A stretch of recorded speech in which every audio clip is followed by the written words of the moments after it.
அனைவருக்கும் வணக்கம். Government jobs mentor YouTube சேனலை இப்போ தான் ஃபஸ்ட் டைம் பார்க்குறீங்கன்னா நம்ம சேனலை சப்ஸ்கிரைப் பண்ணிட்டு பாருங்கள். தொடர்ந்து கவர்மெண்ட் ஜாப்ஸ் அப்டேட் இந்த சேனலில் கொடுத்துட்டு வந்துட்டுருக்கோம். ஐஆர்சிடிசி அப்படின்னு சொல்லக்கூடிய Indian railway catering and tourism கார்பரேஷனில் ஒரு வேலைவாய்ப்பு அறிவிப்புக்கான நோட்டிஃபிகேஷன் வெளியிட்டிருக்காங்க. இது ஒரு நேர்காணல் மூலியமாக இந்த பணியிடத்திற்கான காலி பணியிடங்களை நிரப்பதற்கு அறிவிப்பு வெளியிட்டிருக்காங்க. இது ஒரு கான்ட்ராக்ட் பேசிஸ் தாங்க. அதை நான் ஃபஸ்ட்டே உங்களுக்கு சொல்லிடுறேன். பெர்மனன்ட் ஜாப் கிடையாது, கான்ட்ராக்ட் பேசிஸ் அப்படிங்கிற மாதிரி ரிலீஸ் பண்ணியிருக்காங்க. எந்த பதவிக்கு வாக்கின் இன்டர்வியூ நேர்காணல் வைக்கிறாங்க அப்படின்னா ஹாஸ்பிட்டாலிட்டி மானிட்டர் அந்த போஸ்ட்டுக்கு தான் அவங்க நோட்டிஃபிகேஷன் ரிலீஸ் பண்ணியிருக்காங்க. ஐஆர்சிடிசியில் சவுத் ஜோனில் அவங்க நோட்டிஃபிகேஷன் ரிலீஸ் பண்ணியிருக்காங்க. வாங்க அதை பற்றின விவரங்கள் பார்க்கலாம். சவுத் ஜோன் அப்படின்னு சொல்லக்கூடியது தமிழ்நாடு, கேரளா, கர்நாடகா இதெல்லாம் சேர்ந்த ஜோனில் அவங்களுக்கு வரும். அங்கே தான் ஹாஸ்பிட்டாலிட்டி மானிட்டர் அப்படிங்கிற பணியிடத்திற்கான வேலைவாய்ப்பு நேர்காணல் வைக்க போகிறாங்க. இந்த ஹாஸ்பிட்டாலிட்டி மானிட்டர்ஸ்க்கு மொத்தமாக எத்தனை காலியிடங்களுக்கு நேர்காணல் இருக்குது அப்படின்னா 64 காலியிடங்களுக்கு வேலைவாய்ப்பு நேர்காணல் வைக்கிறாங்க. இந்த பதவிக்கான உங்களுக்கு சம்பளம் 30,000 ரூபாய் பெர் மந்த்துக்கு கொடுக்குற மாதிரி சொல்லியிருக்காங்க. இதற்கான கல்வி தகுதி என்னன்னு பார்த்தீங்கன்னா பிஎஸ்சியில் ஹாஸ்பிட்டாலிட்டி அண்ட் ஹோட்டல் அட்மினிஸ்ட்ரேஷன் முடித்தவங்க இந்த போஸ்ட்டுக்கு ட்ரை பண்ணலாம். பிபிஏ அப்புறம் எம்பிஏல கலினரி ஆர்ட்ஸில் நீங்கள் முடிச்சிருக்கீங்க அப்படின்னா அப்ளை பண்ணிக்கலாம். பிஎஸ்சியில் hotel management and catering science முடிச்சிருக்கீங்க அப்படின்னா அப்ளை பண்ணிக்கலாங்க. அது மட்டும் இல்லாமல் எம்பிஏல டூரிசம் அண்ட் ஹோட்டல் மேனேஜ்மெண்ட் முடித்தவங்களும் அப்ளை பண்ணிக்கலாங்கிற மாதிரி சொல்லியிருக்காங்க. கண்டிப்பாக இவங்களாம் அந்த நேர்காணலுக்கு கலந்துக்கலாம். இன்னொரு முக்கியமான விஷயம், 2024க்கு முன்னாடி கோர்ஸ் அவங்க டிகிரிக்கு அந்த கோர்ஸை முடித்தவங்க மட்டும்தான் அப்ளை பண்ண முடியும், இந்த நேர்காணல் கலந்துக்க முடியும் அப்படிங்கிற மாதிரி சொல்லியிருக்காங்க. கீழே பாருங்கள், 2024க்கு முன்னாடி முடித்தவங்க மட்டும்தான் கலந்துக்க முடியும். அதற்கு பிறகு முடித்தவங்க கண்டிப்பாக இதில் இந்த நேர்காணலுக்கு கலந்துக்க முடியாது, எலிஜிபிள் கிடையாது அப்படின்னு சொல்லியிருக்காங்க. இந்த இது எக்ஸ்பீரியன்ஸ் இதை கேட்டிருக்காங்க பாருங்கள். 2 வருடத்துக்கான இந்த எக்ஸ்பீரியன்ஸ் இவங்க கேட்டிருக்காங்க. அதையும் பாருங்கள்.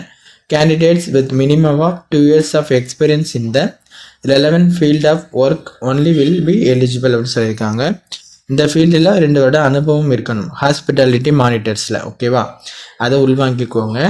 அடுத்து உங்களுக்கான வயது வரம்பு 28 வயதுக்குள்ளே இருக்கணுங்கிற மாதிரி சொல்லியிருக்காங்க. வயது தளர்வும் உங்களுக்கு உண்டு. அது யாராக இருக்குது அப்படின்னா எஸ்சி எஸ்டிக்கு 5 வருடங்களும், ஓபிசிக்கு 3 வருடங்களும், பிடபிள்யூபிடி கேண்டிடேட்ஸ்க்கு 10 வருடங்களும் உங்களுக்கு வயது தளர்வு கொடுத்துருக்காங்க. உங்களுக்கு பிளேஸ் ஆஃப் போஸ்டிங் எங்கே இருக்கும் அப்படின்னா தமிழ்நாடு, கேரளா மற்றும் கர்நாடகா இந்த ஸ்டேட்லலாம் உங்களுக்கு இதற்கான பணியிடம் இருக்கும் அப்படிங்கிற மாதிரி சொல்லியிருக்காங்க. அதையும் உள்வாங்கிக்கோங்க. இதை உங்களை எப்படி தேர்ந்தெடுப்பாங்கன்னா முதல்ல சொன்ன மாதிரி இன்டர்வியூ வச்சு அதுலேருந்து தான் உங்களை தேர்ந்தெடுப்பாங்க. இன்டர்வியூக்கு போகிறது நீங்கள் இதுக்கு விரும்புகிற விண்ணப்பதாரர்கள் கண்டிப்பாக இன்டர்வியூக்கு போகலாம். கீழே ஒரு அப்ளிகேஷன் ஃபார்ம் கொடுத்துருப்பாங்க. இந்த ஃபார்மை ஃபில் பண்ணிவிட்டு அதற்குடன் கூடிய முக்கியமான சான்றிதழ்களை நீங்கள் எடுத்துக்கிட்டு போகணும் அப்படிங்கிற மாதிரி சொல்லியிருப்பாங்க. அதை நீங்கள் உள்வாங்கிக்கோங்க. அது என்னென்ன கொண்டுட்டு போகணும் அப்படிங்கிறது இவங்க கொடுத்துருக்காங்க. செலெக்ஷன் ப்ராசஸ் அதற்கு கீழே அவங்க எல்லாமே கொடுத்துருக்காங்க. இதை ஃபுல்லாக நீங்கள் நோட்டிஃபிகேஷனை படித்து உள்வாங்கிக்கிட்டு அதற்கு பிறகு நீங்கள் அப்ளிகேஷன் ஃபார்மை ஃபில் பண்ணிவிட்டு அவங்க இன்டர்வியூக்கு நீங்கள் கலந்துக்கணும். எங்கெங்கெல்லாம் இன்டர்வியூ நடக்கும் அப்படிங்கிற மாதிரி சொல்லியிருக்காங்க பாருங்கள். ஃபஸ்ட்டு உங்களுக்கு 4 இடத்துல உங்களுக்கு இன்டர்வியூ நடக்குது. பிளேஸ் அண்ட் டேட் ஆஃப் வாக்கின் இன்டர்வியூன்னு சொல்லியிருக்காங்க. உங்களுக்கு இன்டர்வியூ 8/11/2025 18/11/2025 வரைக்கும் நடக்குது. ஃபஸ்ட்டு கேரளாவில் 8ஆம் தேதி நடக்குது. கேரளாவில் அங்கே இன்டர்வியூ அட்டன் பண்ணிக்கலாம். அடுத்து கர்நாடகாவில் 12ஆம் தேதி உங்களுக்கு இன்டர்வியூ நடக்குது, நவம்பர் மாதம். அடுத்து சென்னையில் தமிழ்நாட்டில் என்னைக்குன்னா 15ஆம் தேதி 15/11/2025 அன்னைக்கு IHM CT and AN Chennai Tamil Nadu CIT campus Taramani Chennai 600113 அந்த அட்ரஸில் தான் உங்களுக்கு இன்டர்வியூ நடக்கிறதா சொல்லியிருக்காங்க. டேட் 15/11/2025. நீங்கள் இங்கேயே அட்டன் பண்ணிக்கலாம். அல்லது இந்த state institute of hotel management and catering technology Thuvakudi, அதாவது தஞ்சாவூர் ரோட்டில் இருக்க துவாக்குடி தமிழ்நாடு 620015 அந்த அட்ரஸில் 18/11/2025 அன்னைக்கு உங்களுக்கு அங்கே இன்டர்வியூ நடக்குது.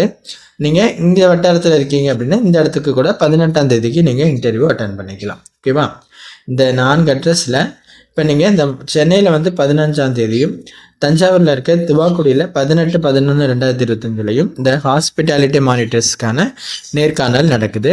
விண்ணப்பதாரர்கள் இந்த இடத்த பயன்படுத்திக்கிட்டு இன்டர்வியூக்கு இந்த அப்ளிகேஷன் ஃபார்மை ஃபில் பண்ணிவிட்டு சம்மந்தப்பட்ட டாக்குமெண்ட்ஸோடு நீங்கள் போயிடுங்க. இந்த ஹாஸ்பிட்டாலிட்டி மேனேஜ்மெண்ட் மானிட்டர்ஸ் போஸ்ட்டுக்கு அப்ளை பண்ணுற கேண்டிடேட்ஸ் கண்டிப்பாக அப்ளை பண்ணுங்கள். இந்த கான்ட்ராக்ட் வந்து உங்களுக்கு 2 வருடம் இருக்கிறதாகவும் 1 வருடம் எக்ஸ்டெண்ட் பண்ணுவோம் அப்படிங்கிற மாதிரி சொல்லியிருக்காங்க. இந்த பதவிக்கு அப்ளை பண்ணுறவங்க கண்டிப்பாக இந்த நோட்டிஃபிகேஷனை ஃபுல்லாக படிச்சுட்டு அப்ளை பண்ணுங்கள். நேர்காணலுக்கு போங்க. நோட்டிஃபிகேஷனும் அப்ளிகேஷன் ஃபார்மும் டிஸ்கிரிப்ஷனில் இருக்குது, பார்த்துட்டு அப்ளை பண்ணுங்கள். தேங்க்யூ.